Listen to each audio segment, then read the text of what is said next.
Hi everyone, welcome to NCERT Navigator. This is Achal Raj and today we are going to start a new chapter of Class 6 Supplementary Reader, Chapter 3rd, which is the Shepherd's Treasure. So बच्चों shepherd's का मतलब क्या होता है?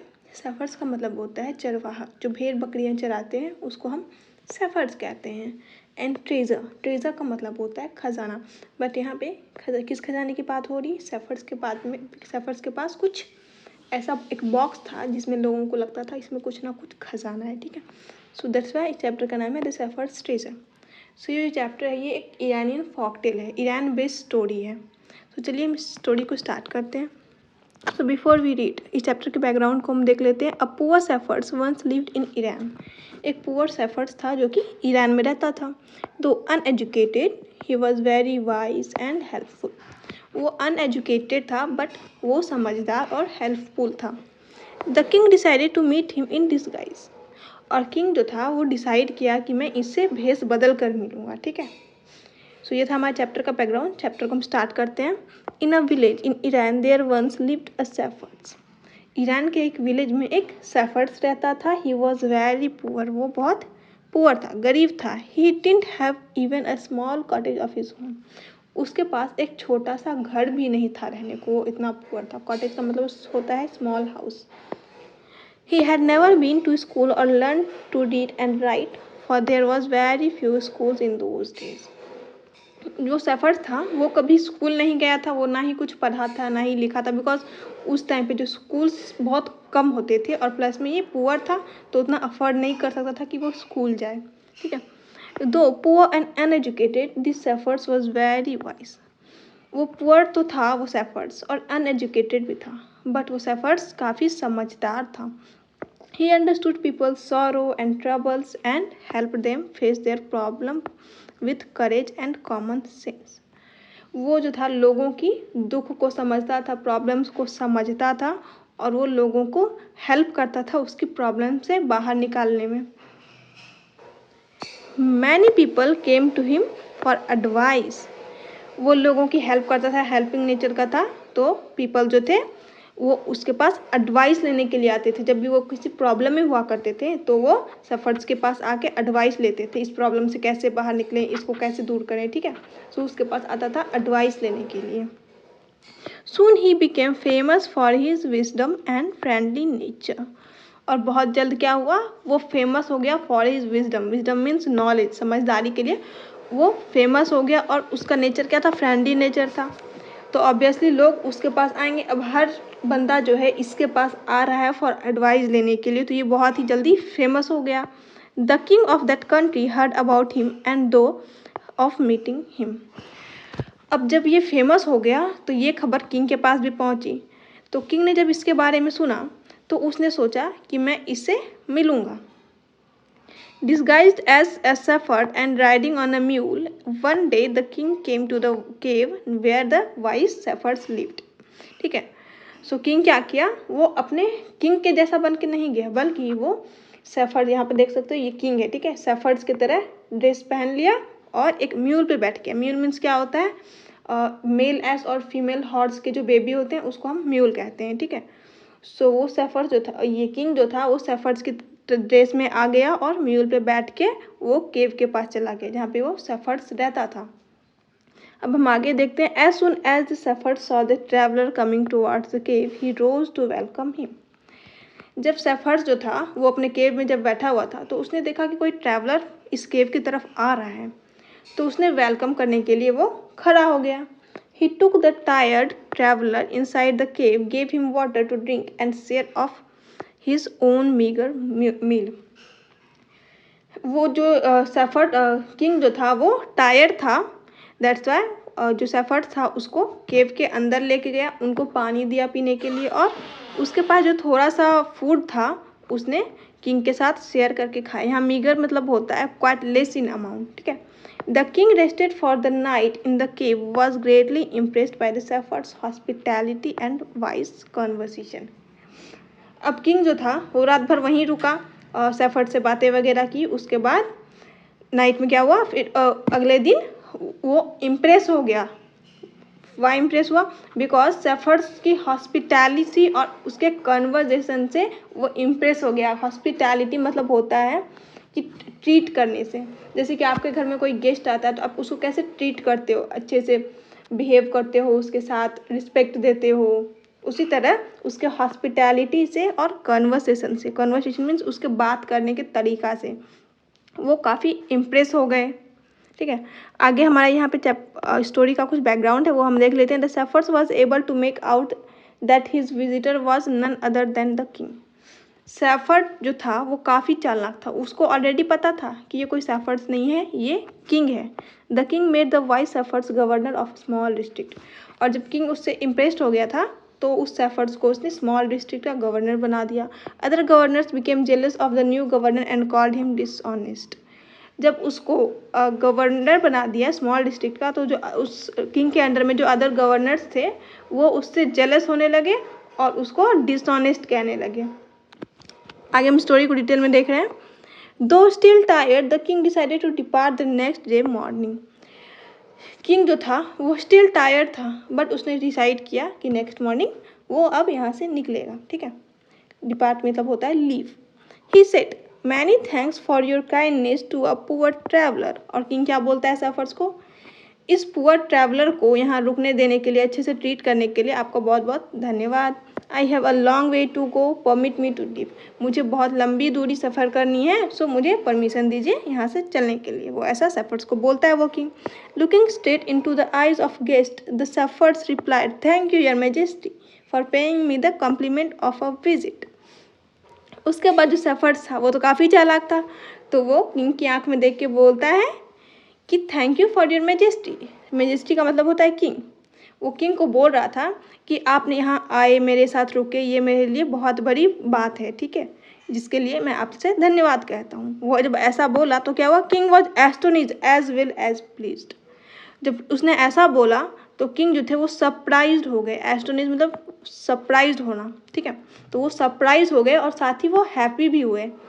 वो surprise इसलिए हो गए बिकॉज उसने तो अपना ड्रेसअप तो सेफर्ड्स जैसा कर रखा था बट फिर भी वो समझ गया, तो जिसको देख के वो सरप्राइज रह गया कि इसे कैसे पता चल गई, ये इतना समझदार है।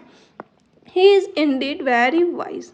और वो उसको बहुत समझदार समझने लगा। He thought to himself I need people like him to work for me. उसका जो किंग था वो सोचने लगा कि मेरे अंडर में जो लोग हैं मुझे ऐसा ही चाहिए, ऐसे लोग ही चाहिए काम करने के लिए। And the king appointed this humble shepherd the governor of small district. उसके बाद किंग ने क्या किया? उस सेफर्ड्स को अपॉइंट कर दिया as a governor of small district. उसको एक छोटा सा डिस्ट्रिक्ट का गवर्नर बना दिया। Although he rose to power and dignity, the Shepherds remained as humble as ever. अब सेफर्ड्स के हाथ में तो पावर आ गई ना और डिग्निटी भी आ गई, बट वो पहले जैसा हम्बल था सेम वैसा ही है। ये ना कि मतलब कि उसके पास पावर आ गई, डिग्निटी आ गई तो उसके अंदर प्राउडनेस आ जाए, लोगों को कुछ ना समझे, नहीं, वो पहले जैसा ही था हम्बल, लोगों की हेल्प करता था, सब चीज़ करता था। People loved and honoured him for his wisdom, sympathy and goodness. और जो लोग थे उस एरिया के, उस डिस्ट्रिक्ट के, वो उससे बहुत ही रिस्पेक्ट देने लगे, ऑनर्ड करने लगे, ठीक है, बिकॉज उसकी गुडनेस की वजह से, उसकी सिंपैथी की वजह से। He was kind and just to one and all. वो काफ़ी समझदार था सबके लिए।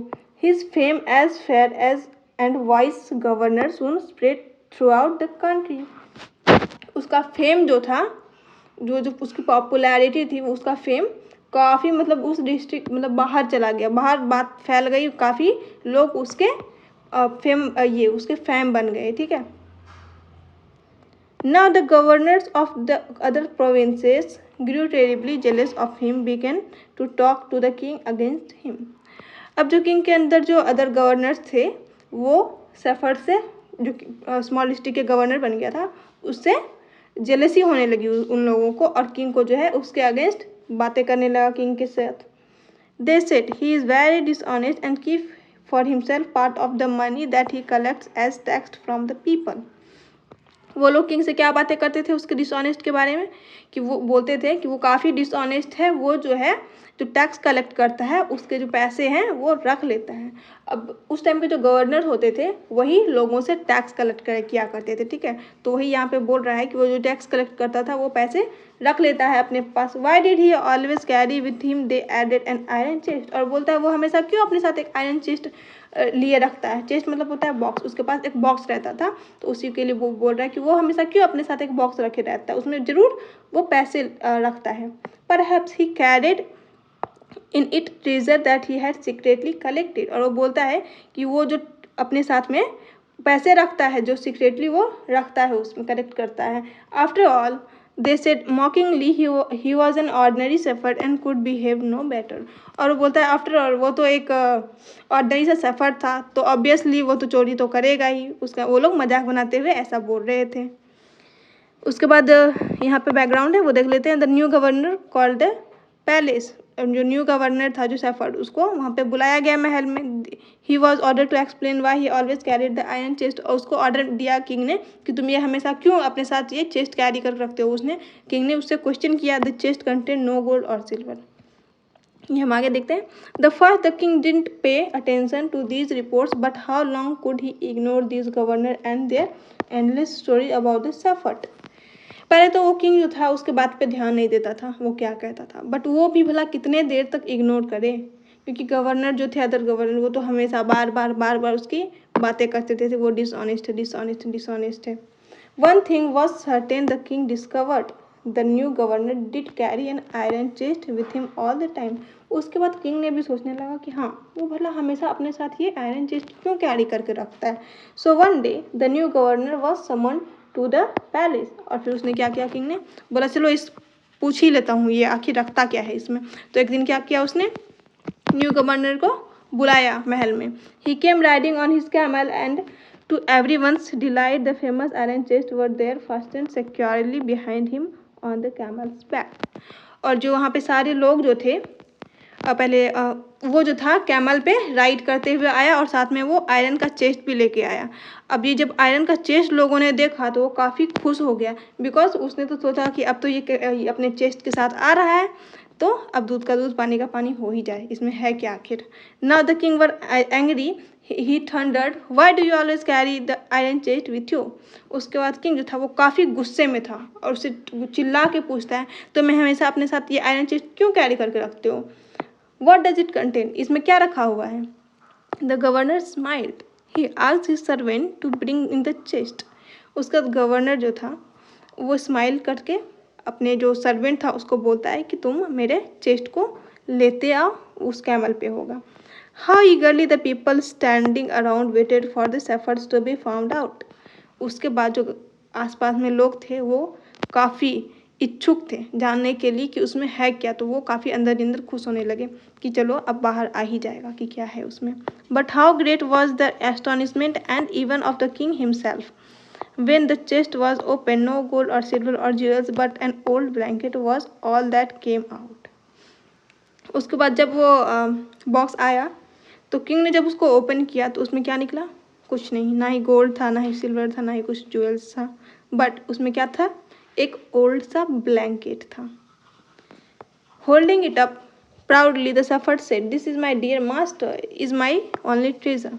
उसके बाद जो शेफर्ड था जो न्यू गवर्नर था उसने अपने ब्लैंकेट को हाथ में लेके प्राउडली कहता है कि ये मेरा मास्टर है, यही मेरा खजाना है, ट्रेजर है, I always carry it with me, ये मैं हमेशा इसको कैरी करके रखता हूँ। But why do you carry such an ordinary blanket with you. उसके बाद किंग जो था उससे पूछता है बट तू अपने साथ ये कॉमन सा ब्लैंकेट लेके क्यों घूमते हो। Surely you are the governor of a district, the king asked, जबकि तुम एक गवर्नर हो एक डिस्ट्रिक्ट के, फिर भी तुम क्यों कैरी करके रखते हो, ऐसा किंग ने पूछा उससे। To which the shepherd replied with quiet dignity this is blanket is my oldest friend. उसके बाद वो शेफर्ड था वो बोलता है कि ये ब्लैंकेट जो है ये मेरा पुराना फ्रेंड है, it will still protect me if at any time your majesty should wise wish to take away my new cloaks. उसके बाद वो बोलता है ये ब्लैंकेट मुझे तब भी प्रोटेक्ट करेगा जब आप मुझसे मेरा ड्रेस छीन लोगे, मुझे मतलब गवर्नर से हटा दोगे तो मैं कहाँ जाऊँगा, मेरे पास तो कुछ होगा नहीं, आप ये जो मुझे क्लॉथ्स दे रखे हो वो भी ले लोगे, तो मेरे साथ स्टिल ये ब्लैंकेट रहेगा, ये मुझे प्रोटेक्ट करेगा। क्लॉक्स का मतलब होता है अ काइंड ऑफ क्लॉथ्स, जो किंग वगैरह पहनते थे उसको हम क्लॉक्स कहते हैं। How pleased the king was and how embarrassed the jealous governor became to hear the wise man's reply. जब उसने ऐसा बोला तो किंग जो था काफ़ी प्लीज हो गया, और जो अदर गवर्नर्स थे जो उससे जेलस थे, उसकी बुराइयां करते थे, वो भी एम्बेरस हो गए, शर्मिंदगी हो गई उनको, फीलिंग ऑफ सेम, ठीक है, कि ये कितना अच्छा मतलब वाइज मैन है, समझदार है, और मैं इसके बारे में क्या सोचता था, ये लोग ऐसा सोचने लगे। Now they knew that the suffered was Indeed the humblest and the wisest man in the land. उसके बाद किंग को समझ में आ गया कि ये जो सफर्ड है सबसे हम्बल और वाइज मैन है। The king made him the governor of much a bigger district that very day. उसके बाद किंग ने क्या डिसाइड किया कि इसको अब स्मॉल डिस्ट्रिक्ट का नहीं, अब बड़ा सा डिस्ट्रिक्ट का इसको गवर्नर बना दिया। सो ये थी हमारी स्टोरी जो कि इरानियन फोक टेल था। सो यहीं पर हमारी स्टोरी ख़त्म होती है। आई होप आप लोगों को समझ में आई होगी। तो मोरल ऑफ द स्टोरी ये है कि हम अपने लाइफ में कितने भी सक्सेस हो जाएं, कितने भी ऊंचे हो, कितने भी मतलब बड़े पोस्ट पे चले जाएं, बट हमें जो है अपने हम्बलनेस को, काइंडनेस को हमेशा रखना है। अगर हम अपने हम्बलनेस को रखेंगे, लोगों की हेल्प करेंगे, रिस्पेक्ट करेंगे, तो लोग भी हमारे साथ अट्रैक्ट होंगे, हमारे से एडवाइस लेंगे, हमारे से एडवाइस वगैरह लेंगे। सो लोग हमारी तरफ अट्रैक्ट होंगे। अगर आप लोग बहुत आप पढ़े लिखे हो, अच्छे से बिहेव नहीं कर रहे हो, लोगों से अच्छी तरीके से बात नहीं कर रहे हो, कुछ भी चिल्ला के बातें करते हो, तो क्या लोग आपकी तरफ अट्रैक्ट होंगे? क्या लोग आपसे आपको कभी पूछेंगे? नहीं, ठीक है। सो आप कितने भी बड़े हो जाओ, सक्सेसफुल पर्सन बन जाओ, लेकिन आपने काइंडनेस और हेल्पफुल नेचर के कभी मत खोना, ठीक है। तो ये थी हमारी आज की चैप्टर। आई होप आप लोगों को समझ में आई होगी। तो मिलते हैं नेक्स्ट वीडियो में, तब तक के लिए bye bye. But why do you carry such an ordinary blanket with you? Surely you are the governor of a district, the king asked. उसका किंग बोलता है गवर्नर को कि तुम तो एक डिस्ट्रिक्ट के गवर्नर हो, तो तुम क्या एक ऑर्डनरी सा ब्लैंकेट लेके अपने साथ घूमते हो? किंग ने ऐसा बोला। To which the shepherd replied with quiet dignity, this blanket is my oldest friend with still protect me if at any time your majesty should wish to take away my new cloaks. उसके बाद सफ़र जो है का dignity के साथ बोलता है कि ये ब्लैंकेट जो है मेरा सबसे पुराना फ्रेंड है, जो कि अगर आप मेरे से मुझे अगर आप गवर्नर पोस्ट से हटा देते हो, और मेरे क्लॉथ्स जो है, यहाँ पे न्यू क्लॉक्स का मतलब होता है अ काइंड ऑफ क्लॉथ्स, जो कि राजा लोग जो पहनते थे उसको क्लॉक्स बोलते हैं। तो सेफर्स बोलता है अगर आप मुझे गवर्नर पोस्ट से हटा देते हो, मेरे पास जो क्लॉथ्स है वो अगर मेरे से ले लेते हो, तो तब मेरे साथ ये ब्लैंकेट रहेगा, ये ब्लैंकेट मुझे प्रोटेक्ट करेगा। How pleased the king was and how embarrassed the jealous governors became to hear the wise man's replies. जब सेफर्ड ने ऐसा रिप्लाई किया तो किंग जो थे काफ़ी हैप्पी हुए, और जो अदर गवर्नर थे जो उससे जेलस होते थे, उसके वो रिप्लाई से एम्बेरस्ड हो गए। एम्बेरस का मतलब होता है फीलिंग ऑफ सेम, मतलब शर्मिंदगी होने लगी कि ये कितना समझदार आदमी है और मैं इसके बारे में कितना बुरा सोचता था, वो लोग को ऐसा लगा। Now they knew that the shepherd was Indeed the humblest and the wisest man in the land. उसके बाद उन लोगों को रियलाइज़ हुआ कि नहीं, ये जो शेफर्ड है ये सबसे ज़्यादा हम्बल एंड वाइज मैन है इस एरिया में। This king made him the governor of a much bigger district that very day. उसके बाद क्या हुआ, किंग जो थे उससे काफ़ी इम्प्रेस हुए और उसको पहले तो छोटे से डिस्ट्रिक्ट का गवर्नर बनाए थे, अब जो है इम्प्रेस होके उसको बड़े से डिस्ट्रिक्ट का गवर्नर बना दिया। तो यहाँ तक थी हमारी स्टोरी जो कि इरानियन फॉकटेल से ली गई थी। सो मोरल ऑफ द स्टोरी ये है कि आप लोग अपने लाइफ में कितने भी सक्सेस हो जाओ, आप लोगों के पास आप जो है, तो मोरल ऑफ द स्टोरी ये है कि आप लोग अपनी लाइफ में कितने भी सक्सेस कर जाओ, आप लोगों को ऑलवेज डाउन टू अर्थ रहना है। आप लोगों को हमेशा काइंड एंड हेल्पिंग नेचर करना है, लोगों की हेल्प करना है। अगर आप लोगों की हेल्प करते हो तो लोग क्या करेंगे, आपको लव एंड रिस्पेक्ट देंगे। बट अगर आपके पास काफ़ी नॉलेज है, आप लोग काफ़ी रिच हो, बट लोगों के साथ आप अच्छे से बिहेव नहीं करते हो, आप लोगों की हेल्प नहीं करते, तो क्या लोग आपको लव एंड रिस्पेक्ट देंगे? बिल्कुल नहीं देंगे। सो लाइफ में सक्सेस होना सिर्फ रिच होना, ज़्यादा नॉलेज होना ये नहीं होता है। लाइफ में सक्सेस होने का मतलब है आप सक्सेस तो हो, बट आपको जो है लोगों की हेल्प भी करना है, काइंड नेचर का रहना है, हेल्पिंग नेचर का रहना है, इसको रियल सक्सेस कहते हैं, ठीक है। थी आज की स्टोरी। आई होप आप लोगों को समझ में आई होगी। अगर आप लोगों को किसी तरह की कोई भी डाउट है then ask me in the comment box, I will help you there. तो मिलते हैं आप लोगों से नेक्स्ट वीडियो में, तब तक के लिए बाय एवरीवन।